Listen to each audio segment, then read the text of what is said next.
hari umusuderi wacu ari gusudira agashira gatoya kaba karasimbutse kagoye kuri tanka, kandi izi ngizi za essence urabizi rwose izi modoka bari isereri kaguyeho rwose, imva imodoka itifatwa muri ako kanya iraturika iriyubika. Ikosa ntago ari kurya, ntago riri kuri basudira, ahubwo imodoka ari essence, kandi essence yo haguyemo akantu k'umuriro kugira ngo haboneke umuriro bita byoroha, ariko yaba ari mazutu iyi ngaruka ntago ibibaye. Ikiba cyabayeho nuko aba habayeho kizimyamwoto nkeya mu igaraje. Abamenye bakanasobanukirwa ibanga ry'imikoreshereze ya telefone nziza ya Tinoz Mobile Phones nibo bayirahira. Tinoz Mobile Phones kuri ubu yageze ku masoko atandukanye mu Rwanda, aho Tinoz iri mu moko ane. Hari Tinoz 302, Tinoz 315, Tinoz 101 ndetse na Tinoz 353. Izi telefone zose zihuriye ku budasa kuba zirambana umuriro, ikindi zikaba zifite radiyo ivuga neza, kamera y'imbere n'inyuma, zikaba zikoresha Facebook.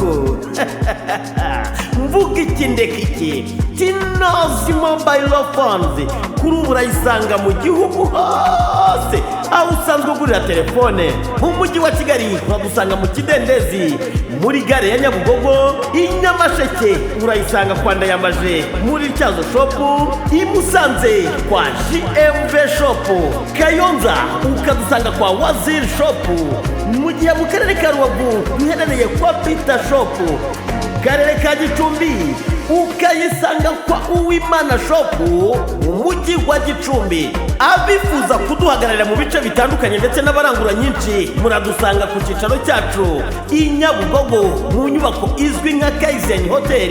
Ikindi kandi Tinoz Mobile Phones tukaba tuguha garanti y'amezi 13 yose. Muryoherwe na telefone nziza cyane Tinoz Mobile Phones. Bindi bisobanuro wakwifashisha nimero ureba kuri ekara yawe.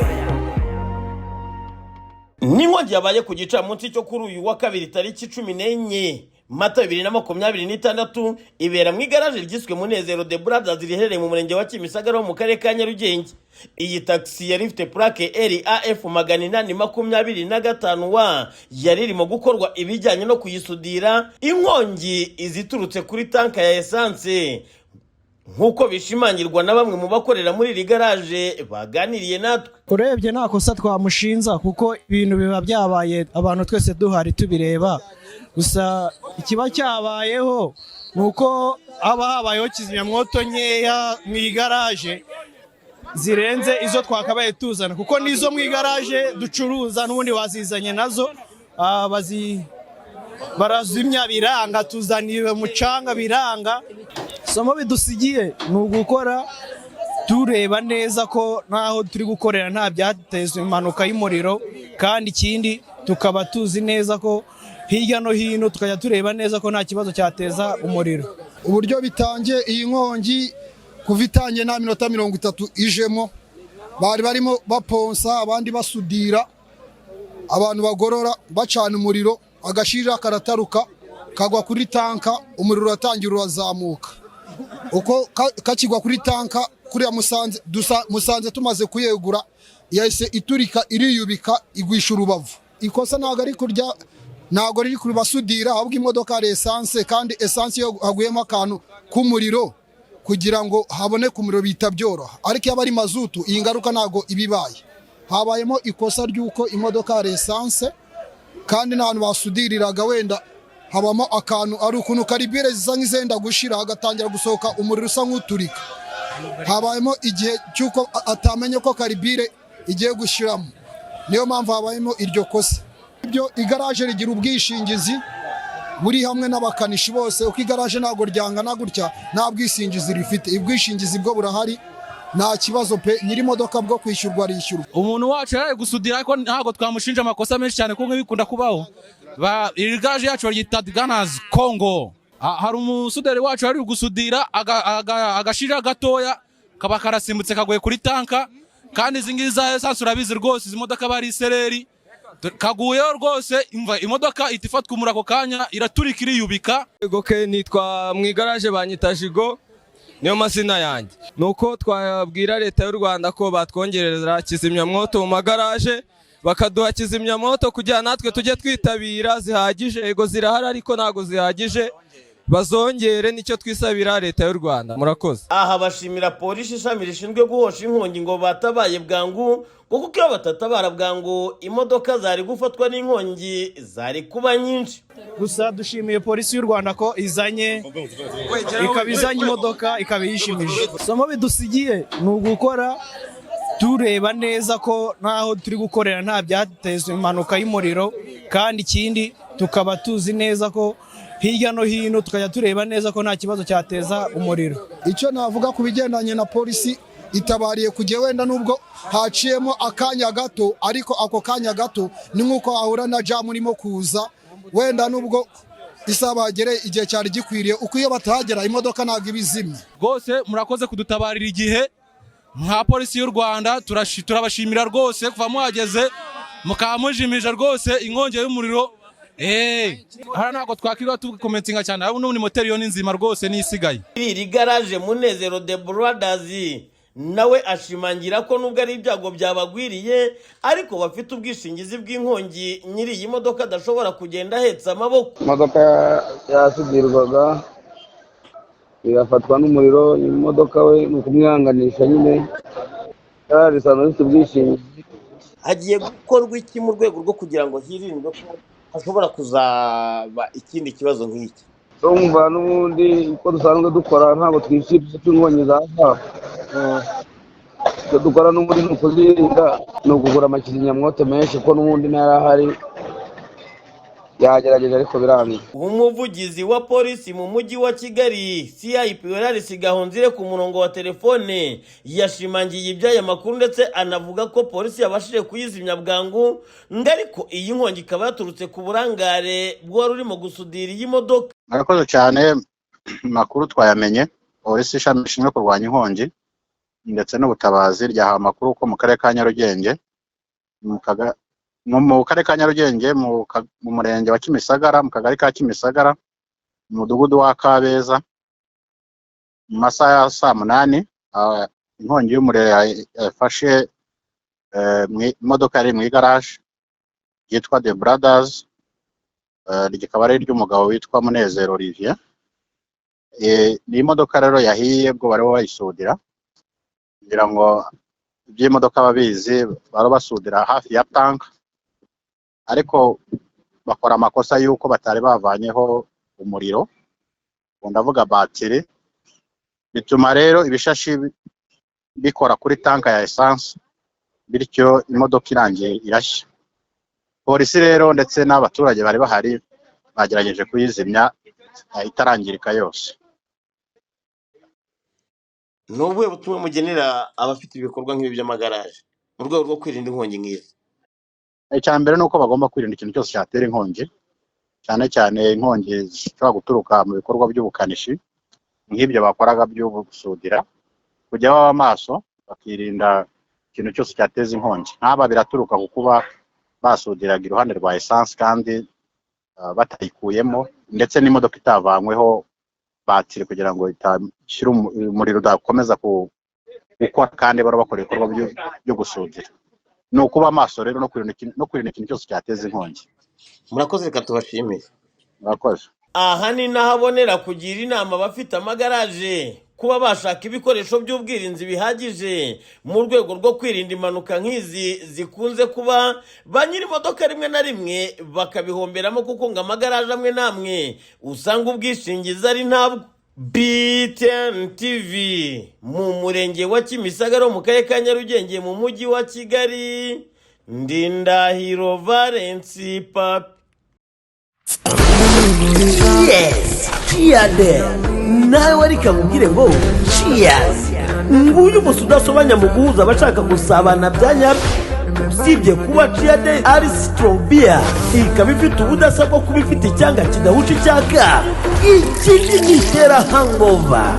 Cheers isuzanirwa na Oranza Company Limited, iyikubuye mu gihugu cy'Ubushinwa.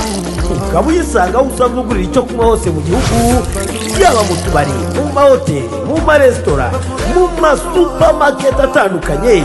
Ubu Chia Day yageze ku isoko. Usibye kuba Oranza Limited ituzaniye umunezero w'icyo kunywa, banadushyiriyeho ubwasisi bwo kutuzanira imodoka zikoresha amashanyarazi bitagusabye gusiragira ushyiramo esanse aho ugeze hose. Aya mahirwe wayakura he? Usibye kuba izi modoka ari nziza, nta nubwo igiciro kihenze ko tuyiguha ukishyura mu gihe kingana n'imyaka 5, n'abifuza gukodesha by'igihe gito namwe mwashyizwe igorora. Bindi bisobanuro wakwifashisha nimero ureba kuri ekara yawe. Oranza Company Limited, iterambere ryihuse ku banyarwanda. Ni abantu barimo basudira ibintu by'inzugi byacitse. Inkongi yabitangiye nka saa 3 kuko bahereye kare barimo basudira. Isaa 5 zimaze kurenga iminota 10 mu isoko ry'akarere ka Nyarugenge, ni mu mujyi wa Kigali mu murenge wa Nyarugenge, aho polisi ishami rishinzwe guhosha inkongi barimo guca hirya no hino kugira ngo babe babasha guhosha inkongi yibasira ino soko ry'akarere ka Nyarugenge, aho bamwe mu babonye iby'inkongi bavuga ko inkongi yahereye muri kave cyangwa se mu nzu zo hasi. Bamwe mu babonye iby'iyi nkongi itangira bavugana natwe, umva uko babigarukaho. Inkongi yabitangiye nka saa 3 kuko bahereye kare barimo basudira. Urabona ko depare yarangiritse kuko ari ibyuma biri hasi kuko bahora bakoropa byagoye umugezi, nuko birangije biracika. Nuko rero amabuje kugira ngo abisane wenda bitazamwangiriza nk'abantu b'inkobaganye wenda bakamwiba. Ubwo yazanye umusudero yarasudira papejenike, ariko ahanini menye zo zabiteye. Hararimo ibintu amavuta, papejenike n'amawomo, ibintu byose ucanganya muzigo. Yego, Hari ibyandikiye muri inkongi? harimo byinshi kuko twavuyemo kare ngende n'umukozi we, niyo mpamvu gusudira batangiye nka saa 10 kuko ahubwo bari bene no gusoza kuko twari twanakinze twatashe, ahubwo bari bene no gusoza. Nuko inkongi ari bije ngo aba yanatashe kare. Kucyo tuzi neza nuko bitangijwe niyo basudira ko bari muri finissage we gusoza. Basoza kugira ngo basoze akazi bita birangira ko twatundi duruka kunuze bya bishashi. Mbyo byagwe ku mashashi, amashashi agashya. Ibyo byacu byazamuye inkongi y'umuriro. Nabo babimenye bari gusoza. Ngo ibaze guhamagara kare babanje gutangira zasizira mwoto ziraza tuze mwoto noye. Izi moto nini zije ari uko n'umuriro wamaze kubarusha imbaraga. Iyo taza kurusha imbaraga ugatanya bahamagaye abangaba. Umuriro wamaze kuze. Nanjye ageza kwinjira hano sinte ko cyo tumufasha, ariko tubura kwinjira ngo twasiga ubuzima. Ndavuga tukanye nsiguza mfite abana banga mfite hara ngomba kugaburira. Ndavuga nanjye nkora iki ncunganwe n'umuryango wanjye. Nizwe twabanje kuzimya ubundi biranga byanze umwotsi ugiye kuturangiza. Umwotsi ugiye kuturangiza tukavuga ati turangire manga ntacyo duhemba nawe babandi babakire bizinga nawe ntacyo magufasha. Bakwa twarakoze. Nose mu cyugo warakoze se igabura umuryango. Na madama na mambwa ndamubwira ati madamu mu mujyi mo harashye. Arambwira ati nivanga mu ibyo bintu nazakubura. Mwabwiye madamu ngiki? Amubwira ati mu mujyi hatangiye gushya muri sitoka hasi muri kavi. Arambwira ati mbabara ndacyagukeneye utinjira muri uwo munezi. Ntago nakubeshye. Nose igeduka niryiwanyu. Namwatsinukanaga iryiwacu. Nimba atari iryiwanyu byihorere ndacyagukeneye. Banzana zira za kizimyamwoto. Turazimya, tumaze kuzimya bigeraho biranga, imyotsi ba myinshi. Biba byinshi cyane. Tuko imbaraga zacu zingana, turarekara amabare baraduhamagaza, tubona abanyerondo baraje, imodoka ziraparitse, baraza baradufasha barazimya. Ibyo basaba ko insinga zifashishwa mu kwesitara rino soko zakagombye gukorerwa isuzumwa yemwe zikaba zanahindurwa. Iba ari cyo kibazo cyabayeho kikaba cyabaye ku nsinga, ubwo nyine baraza kubikurikirana babikore kuko nta cyabananira, buri kimwe cyose baragishoboye. Ubwo baraza kubyigaho nabo babikore pe. Naho hahiye ntago ari ubwa mbere hahiye. Isoko rigomba gukorwa kuko n'abantu bakoreramo ni benshi, n'amafaranga atangirwamo ni menshi, ibishoro birimo ni byinshi, ntago babura kuyisubiramo kuko abantu benshi bakeneye gukoreramo hano ni benshi, kandi n'abakeneye ubuzima n'abakeneye amafaranga bose mo hano ngaha ni benshi, kuko rino soko rigaburira abantu benshi, ntabwo babura kubikora, ngo ntabwo babyima amatwi, barabikora.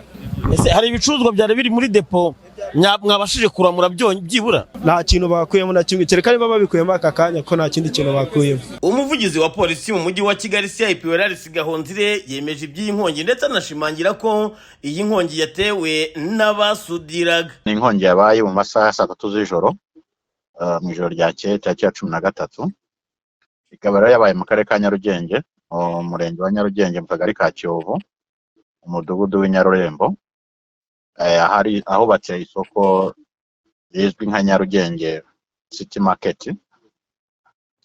Inkongi rero yabaye turutse muri stock yabikwagamo ibicuruzwa by'umudamu witwa Mukanyonga Immaculée, ikaba rero yaturutse ku bikorwa byariho bihakorerwa byo gusudira, aho ibishashi byatarutse bigwa mu bicuruzwa byari bihadebye, birimo amasabune, isukari ndetse n'amavuta yo kurya. Inkongi rero ikimara kuba, abaturage batabaje polisi, ishami rishinzwe kurwanya inkongi ndetse n'ubutabazi ryahagereye ku gihe, rifatanya n'abaturage kuzimya iyo nkongi. Inkongi rero yazimye izima itarangiza ibintu byinshi cyangwa se ngo indakwirakwire ahandi hantu, kuko nkuko mubizi soko barimo ibintu byinshi. Inkongi yo yazimye itaragera mu bindi bicuruzwa by'abandi baturage. Icyateye inkongi rero nicyo kibishashi byakwirakwiriye bigwa mu bicuruzwa. Hari ubutumwa mwagenera abafite ibikorwa nk'iby'ubucuruzi bashobora kuzahura n'ikibazo nk'iki mu rwego rwo kukaza ingamba z'ubwirinzi? Nibyo ubutumwa turabutanga. Icya mbere nuko ibikorwa nk'ibi byo gusudira igihe bigiye kubera nk'ahantu nk'aho haba hari ibintu byinshi, nyirabyo agomba kubanza kubyigizayo mu rwego rwo kwirinda ko ibyo bishashi bishobora guteza inkongi, kuko hari aho twabonye ibikorwa byo gusudira biteza inkongi. Ntabwo ari we wa mbere tubibonyeho. Turagira inama y'abaturage kujya babanza kwigizaho ibintu byose bishobora gutuma inkongi yaba, bakagomba kubyirinda, kuko iyi nkongi bayangiza ibintu byinshi, nk'uko uyu nawe hari ibicuruzwa byiwe byinshi byangiritse.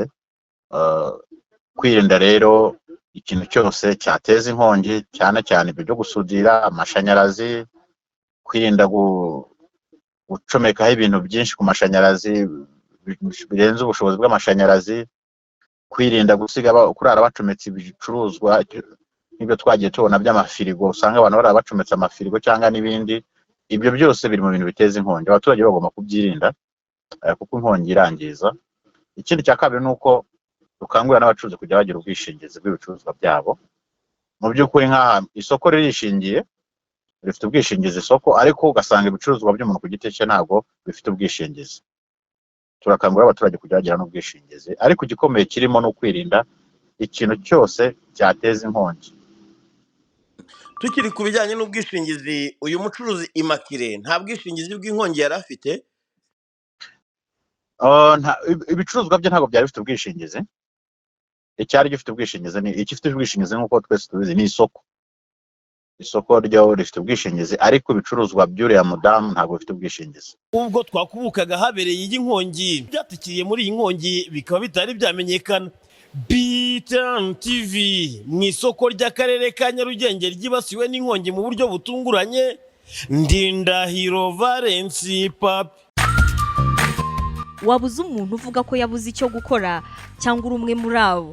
Reka nkurangire Umuhuza Business and Training Center UBTC, ishuri rikwigisha.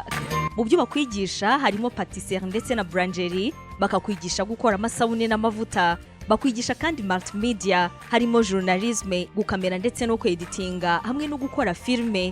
Banakwigisha kandi photography, graphic design, gukoresha social media zitandukanye, arimo kwigisha abantu uko bakoresha YouTube channel, ibijyanye na bariste, birimo gukora ikawa, ice cream ndetse n'ibindi. Mu Muhuza Business and Training Center wabahamagara 0782 43 34 35 cyangwa se 0782 Ngwino uhahe ubumenyi unahabwa amahirwe yo kububyaza umusaruro.